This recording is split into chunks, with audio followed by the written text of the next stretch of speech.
That's what YouTube Now says. going live. Are we live? Is that it? Are we on? Okay, we're I going don't live. We're think still going live. Okay, we're I live. can't We're tell. live. Okay, we're live, everyone. Hello. Welcome Oh, to the first ever virtual stand-up comedy showcase. So this is going to be the first of many, maybe. So I'm just going to up so I can see myself here. Hello. So I'm going to be your MC for whatever this is, probably for the next half an hour. In the meantime, you can entertain yourselves by watching this. Everyone's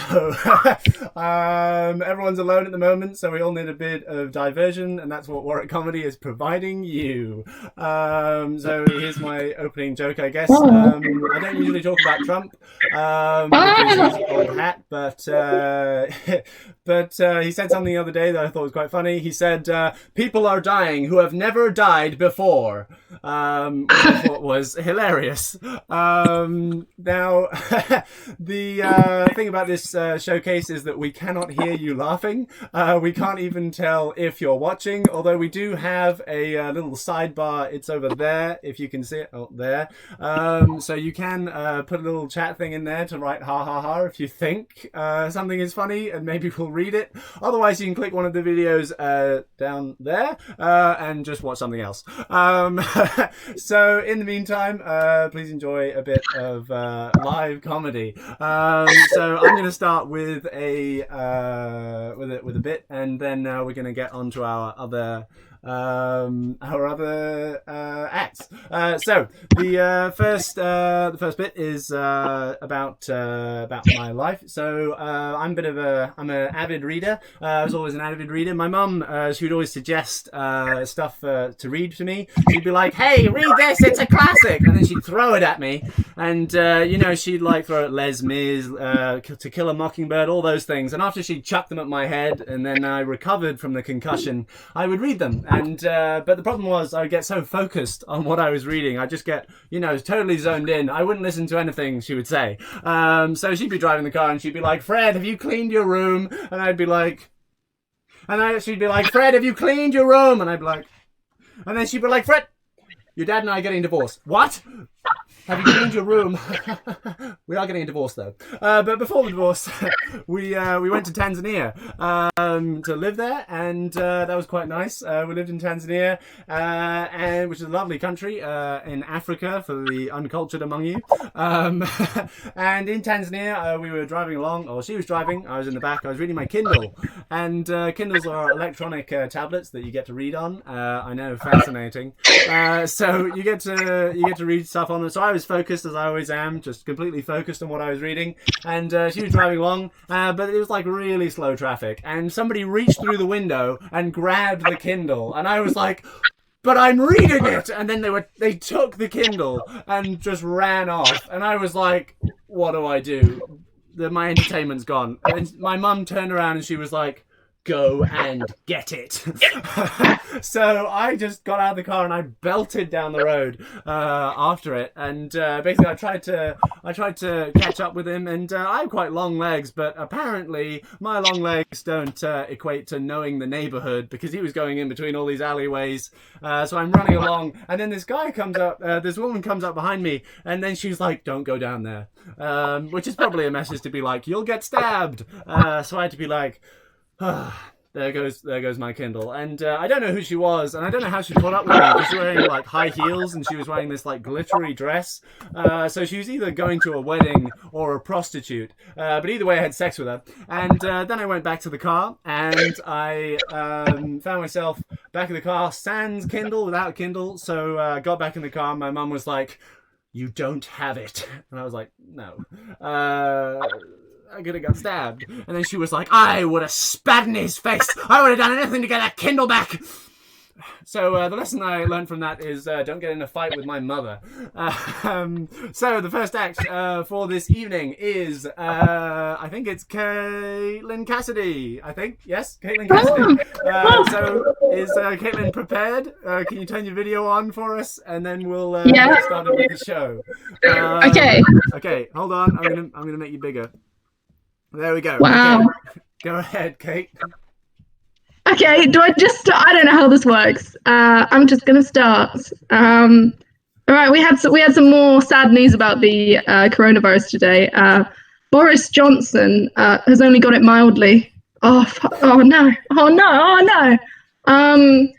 Yeah, living at home with my family is kind of weird, but you know, at least my mom is someone who kind of prepares for a crisis, which I used to make fun of. So she like grows things just in case. So in the garden we have things like courgettes and cucumbers, and now we're all alone in the house. It's actually reassuring to know that we have a consistent supply of dildos. But you know, and honestly, I'm finding this whole like video format setup very weird. Basically, I want to know what the line is between this being like a stand-up comedy live stream and like webcam modeling. I'm really not sure what the difference is. Like, how much cleavage do I have to show before this counts as porn? How about this? Is it porn yet? Is it porn? Oh, it's getting more porny. It's getting more porny. Oh, it's Catholic porn now. It's Catholic porn. Oh no, it's still. It's a different. Now this is getting really, really, really explicit. But yeah, you know, and I think if this stream doesn't get any laughs, I might just take my clothes off and pretend it was supposed to be porn all along. Because I think that's less embarrassing. I'd rather be like a really hilarious cam model than like a really shit stand-up. If I'm doing porn, at least then they'll call me a star. You know, that's my position. Now I think I'm just gonna in this stream, this weird fucking stream stand-up thing. I'm just gonna do all of my old stuff, all of my stuff that's down in the vault that I haven't done in ages. For reasons that might become clear. Okay. So, all right. One thing, because I'm like a young person. Like there's an election happening this year in America. There's like an election, and I love voting. Not for the reasons other people love to vote. Like, oh, I'm making a difference. Oh, I love stealing tiny pencils from my tiny hands. You know, all those regular reasons people like voting. I like voting because it makes me feel like an assassin. Okay. Yeah, basically what happens when you vote is you go into a building that makes you feel scared and uncomfortable because it's your primary school. And then this woman comes up to you and she says, "Remember, what you do in there has to stay completely secret." So you go into like this tiny little private room and you're given a list of names. So you go in, you look at the names, and next to one of them, you put a massive X! Hopefully. If the system was working properly and we had socialism in the streets and capitalism in the sheets, because you got to make rent somehow. You know, that's how it would work in my ideal world. Okay, a different bit. How about this one? I like watching reality TV. I like reality TV. One kind of reality TV I like is the vet shows where they're like, oh no, the dog is injured. What are we gonna do? But they're like super formulaic. So it's like, oh, the dog's been injured. Are we gonna save it? Oh no, such drama and high stakes, and it always fucking lives. Because they have the same rules as like zombie movies, where if there's a dog in the beginning, it'll still be alive at the end. Whereas like a cat is like 50-50 and a rat's probably gonna die. But I also like the really trashy reality TV. And so I think they should combine that with the trashy stuff where people fight and have arguments. And so they should include the section that happens every time you go to the vet, where the vet tells you how much it's actually all going to cost, and you have to put a price on love. And so you can have loads of people would fight over this stuff. You can have loads of scenes of couples going, but I've had them since I was a child, and everyone going, $3,000 is too much for a guinea pig. I'd watch the shit out of that. I'd be fucking, they'd properly fight. It'd be great. I want to, maybe I'm just a terrible person. Maybe I'm a bad person who wants to see death and fighting. But I think if you have some like cute shots of like puppies in between, I think that'd be great. I think it'd be great. One thing I have is weird dreams. I've been doing a lot of sleeping recently because there's fuck all else to do. I think a lot of people have been doing this. A lot of people have been sleeping a lot, like maybe more than is healthy. So I've started having like weird dreams, like but like sort of weird dreams in reverse, where you know how usually dreams start like normal and then a weird thing happens and you like realize you've been made of jam the entire time. I get that sometimes, but more often I have dreams where it starts weird and then things get very normal. And that's a lot less fun. So I'll be having a great dream where I'm like riding a dragon. Oh my god, isn't that amazing? And then like someone stops me and they're like, actually, have you properly insured that dragon to make sure it doesn't hurt anybody? And if it does, we'll be like, and I'm like, fuck, no, I haven't. So then I have to find a place to like straw the dragon, and then I have to go to the office to get forms to get the dragon insurance, so I'm legally allowed to possess it, which is pretty boring. But honestly, if I'm thinking about my actual creativity here, you know, I've seen dragons a lot in like films and stuff. I don't think I've ever seen a depiction of an insurance office. I think my mind has to work harder to create that. The only time I've ever seen someone go to get insurance in a film is Zootopia, and I don't think it's very accurate. Yeah. What else? What else is happening? What other things have I written over time? It's a lovely back in time session here. Oh, here's another one. I fucking hate. I think in sci-fi movies they sometimes have like a computer that's like really smart and kind of snarky, and I don't think that's realistic because I think if there was like a smart snarky computer, it would never last because someone had punched the fucking screen in. I think computers aren't that smart at the moment, and they still annoy me. Like a person being condescending is irritating. A machine doing it, when they like tell me that I failed one of those "Are you a robot?" tests, fuck me. Oh my god, has anyone else failed one of these? Yeah, I'm sure I fucking have. Them squiggly letters are hard to read. You know, which of these pictures has a shop in? Which one has a shop? And I'm like, I don't know what shop is anymore. And you don't either. You're a computer. You're a fucking dumb computer. Yeah. Do you know which one has a shop? No, you don't. Fucking stupid robot. That's my feelings on computers. I don't think it's right. I don't think it's right what the computers have become part of our lives. I don't like it. Do I have any old bits? I think we may be nearing the end. We may be nearing the end of the stream. I hope you enjoyed the stream, and the stream enjoyed you.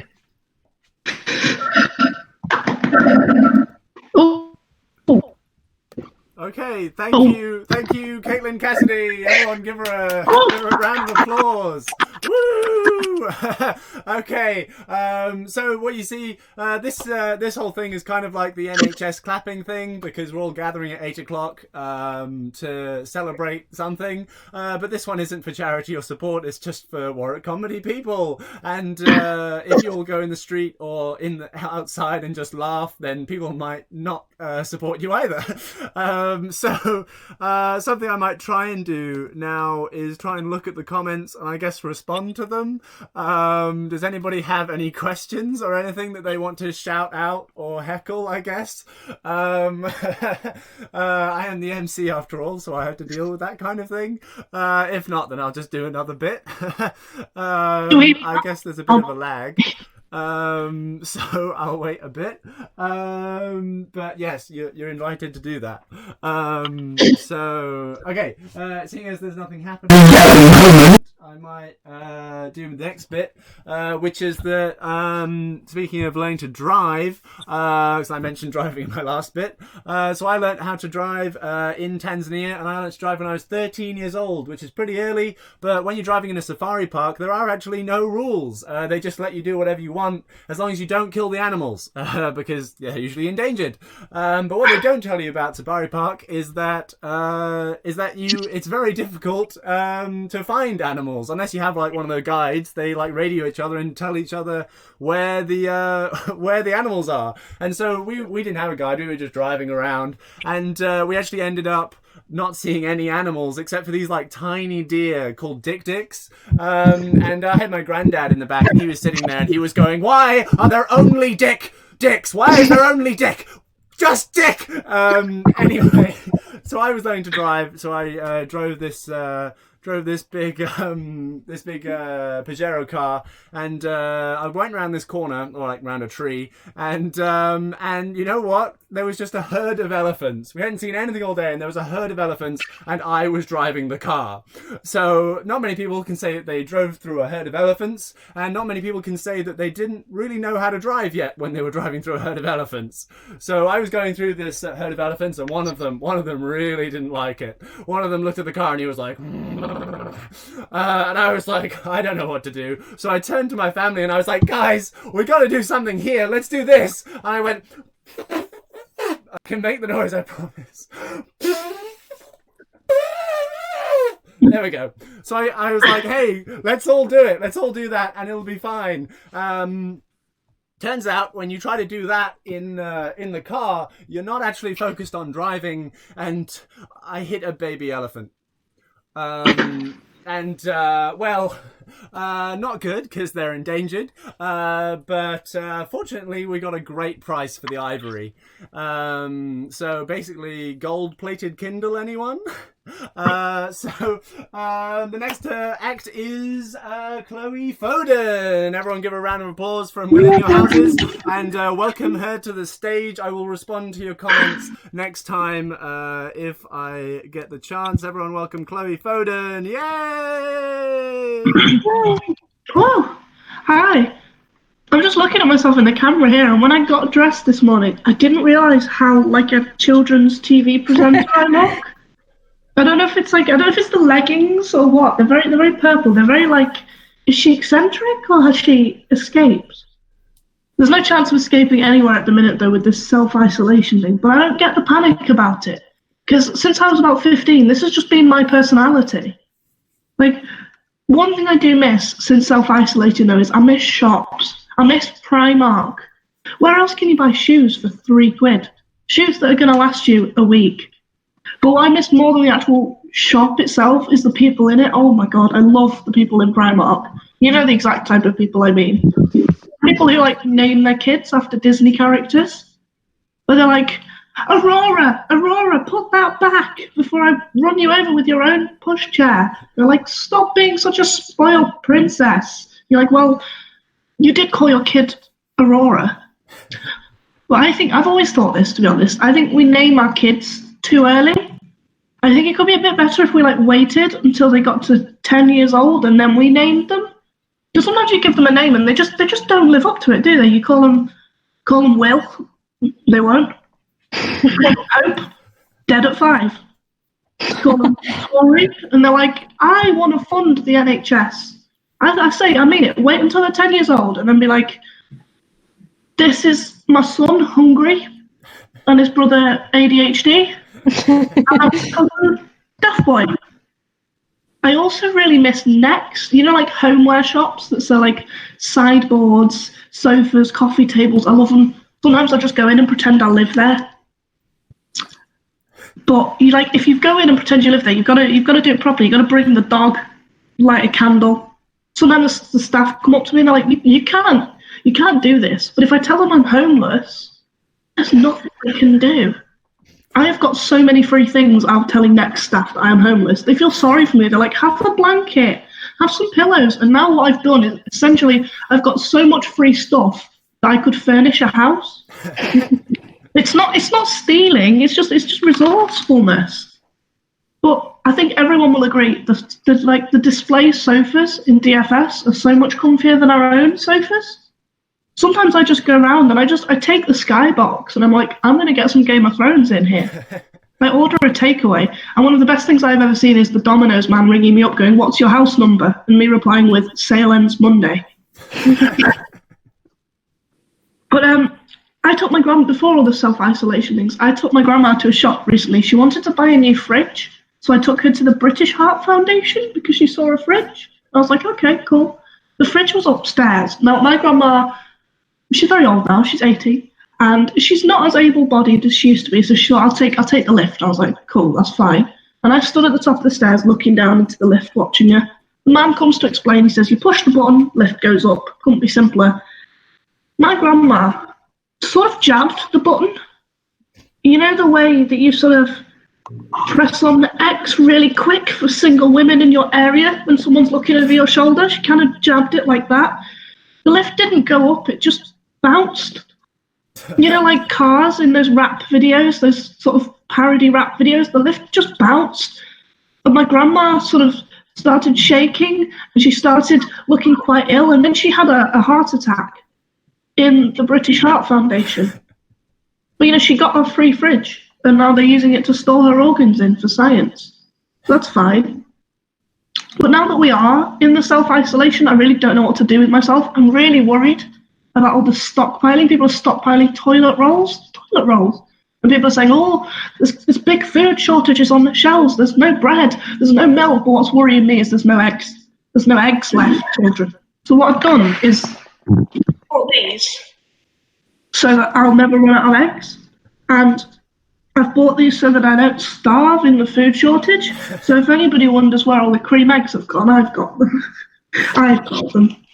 But because of coronavirus, my university has been cancelled for 3 months. It's been cancelled. So I have nothing to do until September. So I've been trying to get myself an actual job, which is scarier than you think. And it's made me really miss primary school. I went to a Church of England primary school, and I'm not saying this is related, but a lot of the books in the library were quite racist.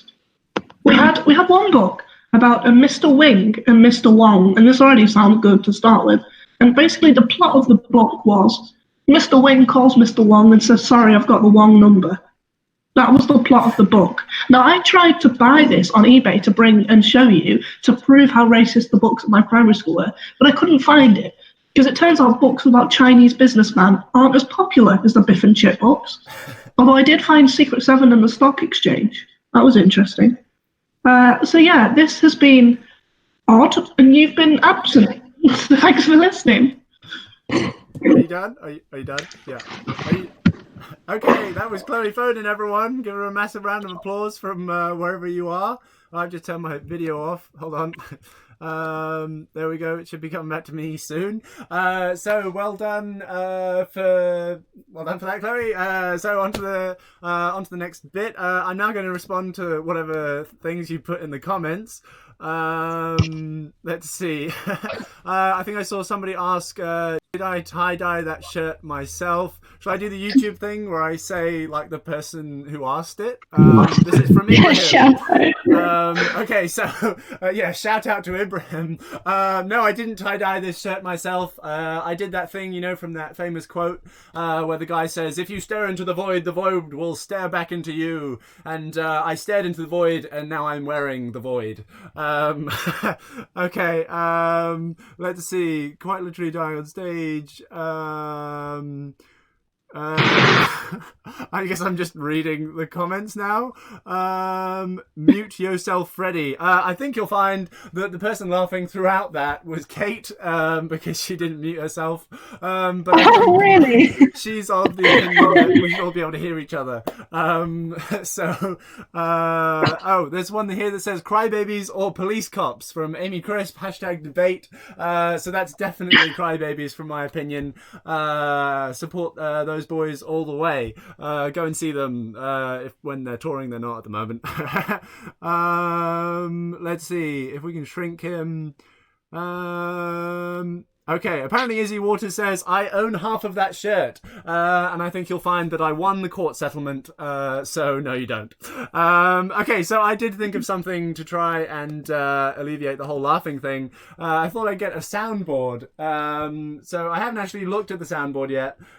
So let's just try and look through to see what kind of laugh track we could get. So let's listen to the first one. Is it working? It's not working. Wait. Okay, hold on. This is going to work, I promise. Okay. Oh my god. Okay, so if you're laughing like that, that's great. Let's listen to this one. Are you laughing like this? If you're doing that at home, there might be something wrong with you. What about this one? Yeah, this is one we want. What about this one? Oh, this one has a backing track. He sounds kind of worried. Okay, so if you're doing that, that's great. What about this one? Yeah. Oh, okay, so a bit sad. Okay, how about this one? So if you're doing that at home, please try and stop the robot revolution. Okay, this one says Undertale. I like Undertale.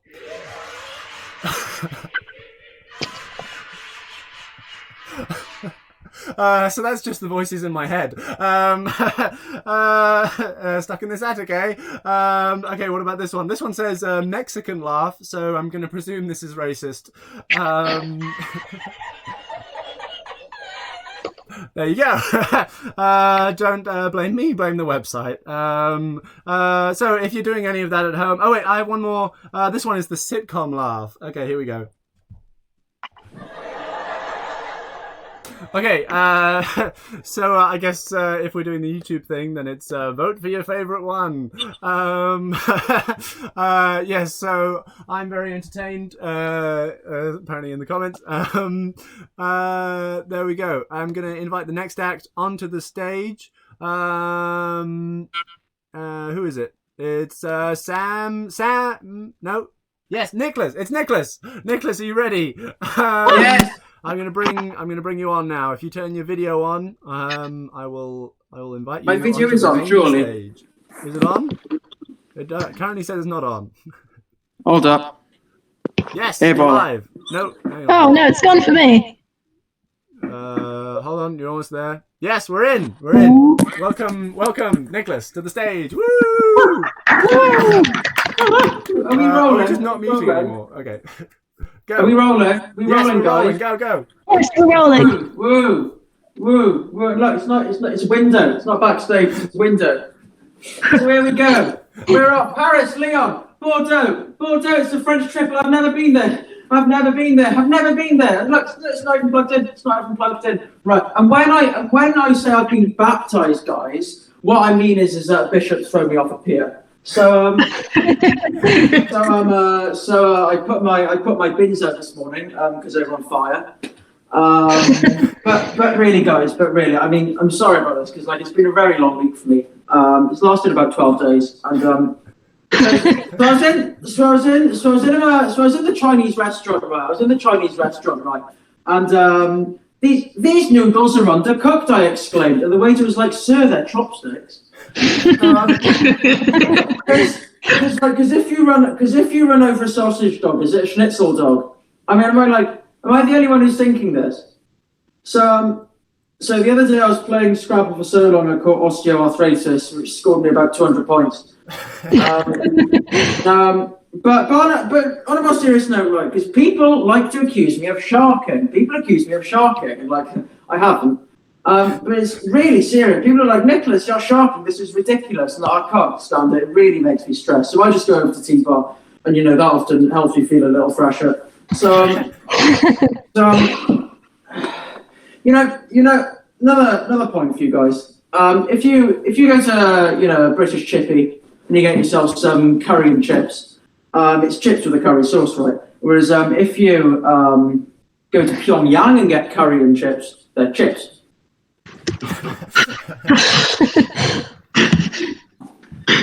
So I have an Italian vicar. He's my local pastor.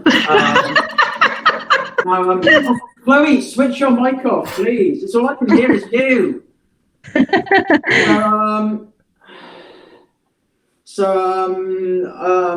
rang up Domino's, didn't I? I rang up Domino's. I was like, can I have 241 pizzas? And the man on the other side is like, no, it's 241. It's 241 pizzas, sir. Oh, God. Said the crow. But basically, right, guys, 10 years, right? It's a long time for Tory government, right? It's a lifetime for domestic cat. I mean, come on, you know, we're like, can we have a bit of creed in here at a minute? So when I was a teenager, people used to say, Nicholas, your voice is cracking. I was like, oh, Tom. Because, yeah. So, you know, it takes, you know, guys, but, you know, just to talk about it for a minute, you know, it takes a big man, right? Yeah, it takes a big man, right? Said the elephant. It takes a big man, right? It takes a big man, right, you know, to own up to the truth, admit when he's wrong, and, you know what he can't do. It takes an even bigger man to be the world's tallest person. Like, am I right, guys? So, the other day I was playing football with my nephew, and he broke his leg, poor thing. Oh well, 7-0 to me, you know. So that was a good game. But it takes an even bigger man to win the sumo. So I'll tell you what, guys, I'm a bit worried at the minute. I'm a bit worried. I know I've got all sensitive a minute, but please bear with me. I'm a bit worried at the minute because so basically my brother went out for a pint of milk about 2 months ago. And I'm sort of getting worried that it might be off. Which is really not good. So I'll tell you how I feel about things. I'll tell you what I think about things, guys. So this is how I feel about things. Okay. So Jack Martin, right, it's quite nice. Arthur Bit, and they're like, oh well, we're slightly nicer. And then Sherborne, it's like, wow, but we're like really, really tall. And Heronbank, it's like, oh, I wish I lived in Lakeside. And Lakeside, they're like, oh, I wish I lived in Heronbank. And then Westwood, it's like, oh, keep walking, we'll get there. Then Bluebell, it's like, ding-a-ling, it's your butler. And Redfern, it's like, who? And Cryfield, it's like, well, it's the riddle of the pyramids. And Cryfield townhouses, it's like, yeah, we're the new kids off the block. Now get off my lawn or I'll strangle you with my Gucci belt. Then you got Old Route, and it's like party town. Then you got New Route, and it's like party town with a slightly smaller kitchen. Torsel, it's like, yeah, you exist, mate, give yourself 20p. Whitefield, it's like Babe Route 82 in there. And then, of course, you have Claycroft, which is my opium. It's over in Leeds one. So I think I've offended enough people now. So I'll call it a night. Good health to you all. Okay, hold on. Woo! Oh, I just turned my mic off. There we go. Okay. Yes. Woo! Okay. Okay, guys, you've survived so far. This is now the penultimate. Oh, that was the penultimate act. This is the final act after me. We're gonna have the next act. In the meantime, I'm going to entertain you all with a little bit. So this is a trombone. So when I was growing up, I was going to play the trombone. So I'm going, but I would play a bit for you, but I've actually forgotten most of or all of the way to play the trombone. So all I can do now is the Hans Zimmer Brahms sound. You know, the one from Inception. Okay, so you ready for this? Nope. Okay, let me try again.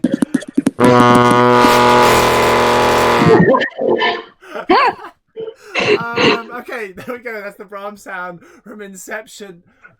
I'm doing stand up. It was for a joke. Yeah, I'll be okay, I'll be quiet. They don't. No, it's for comedy. Yeah, I'm not funny. Okay. So here we are again, the final act in this attic. It's getting very close in here. Anyway, here's Sam Easton, everybody. Sam, where are you? Sam. Come on, Sam. There we go. Oh, nice. Okay, Sam Easton. Hi. So, he hasn't come up yet. am I not up? Not yet. Hold on. Okay, I've clicked on you. It's loading. Oh. There we go. No. No. Yes. You're in. And okay. Go ahead, Right. Sam. I'm good. I'm good to go. Cool. Hi guys. How are we? Good. Kate, what the fuck are you on about with eels? Oh, do I have to explain now? Do you have pet eels? No, I don't. I don't. Okay, fine. That's all I needed to know. I'll do a joke. So, I was walking down the street yesterday, and a guy came up to me to ask me a question. I was like, "No, 2 meters, mate, 2 meters." So we went 2 meters apart, and then he was like, "Do you know what you call a worn down, tied up piece of string?" And I said, "Afraid not." Yep. So I'm actually quarantined at my girlfriend's right now. You can tell she lives on a river in Egypt. There you go. So yeah, I am live streaming from Egypt. Ooh, how cool is that? A river on Egypt, which is also why I'm topless because it's really hot out here in Egypt. So that's where I'm quarantined, and it could be going better, guys. Because a couple of weeks ago, last week it would have been our time was the last contact. Last week we actually broke up. I was going out on holiday. We got to her place on the river in Egypt, where I am now. Assalamu alaikum. We broke up after as soon as we arrived, and then the lockdown happened, so I can't get back. So I've got to live here, and that is not a good situation to be in, let me tell you. So what we've tried to do out here on the river in Egypt, there you go, you can see the river. What we decided to do was to pretend like we've not broken up. We have actually broken up. We're not, but we're still having sex, which is weird because I don't have sex. But yeah, so we pretending, and it's really. I mean, you can tell. I mean, I'm having to do this from the bathroom. That's how well that's going. Bathroom of this house here on a river in Egypt. There you go. And yeah, it's not a good decision, guys. I don't know if any of you are in similar situations. I'm sure some of you are, and if you are, just get out. It's worth risking the coronavirus because this isn't healthy. It's not good for my physical health. Definitely not good for my mental health. And all it is, guys, it's just living in denial. There we go. Well, that is literally all I'm going to bring you. So stay safe, wash hands, and hopefully I'll get a flight back soon so I can see you all in person. Bye. Okay, can everybody turn their mics off so we can say goodbye? If everyone could do that, I don't know if that's a good idea. Okay, everyone get ready to say goodbye, and then we'll wave. Okay, everyone, say goodbye. Bye. Bye. The all acts for this evening have been Caitlin Cassidy, Chloe Foden, Nicholas Bond, and Sam Easton. Woo! Okay, the live stream is ending. Thank you very much, guys. Goodbye. Are we done? I clicked end stream. I'm not. Okay.